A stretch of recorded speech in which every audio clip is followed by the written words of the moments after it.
আওয়ামী লীগের সভানেত্রীও বলছিল রাজাকারের নাতি করলে কোটা পাস করবো, এই কথা বলেই কিন্তু দেশে কোটার সময় আন্দোলন হয়েছে। রাজাকার বলতে হবে না, রাজাকারের বিচারে এই দেশে করে গেছে আওয়ামী লীগ। রাজাকার তারাও ছিল, তারা দিনের রাস্তায় চলে, এই জন্য তারা রাজাকার হবে এটা আমরা অ্যাকসেপ্ট করবো না, কারণ আমরাও তাদের সন্তান। আমার বাপ মাও তো নামাজ পড়ে 5 ওয়াক্ত, আমার ভাইও তো তাবলিগ করে, এর লেগে আর কি জামাত করবো দিকে কি জামাত শিবির হয়ে যাবো?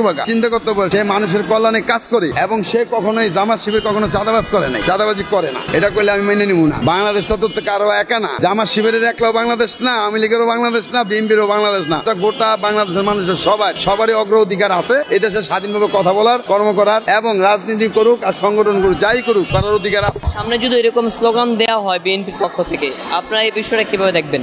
না না, এটা আমি কখনোই মেনে নেব না। এই ধরনের নেগেটিভ কথাবার্তাই চলে না, কারণ সবারই রাজনীতি করার অধিকার আছে। যুবদলের সেক্রেটারি রবিউল ইসলাম নয়ন এই স্লোগানটা দিয়েছে, কিন্তু অ্যাকচুয়ালি এই স্লোগান দেওয়া তার উচিত না। আগামী সংসদ নির্বাচনে সুন্দর ফল আমরা উপভোগ করবো, এটি আমরা আশা করি।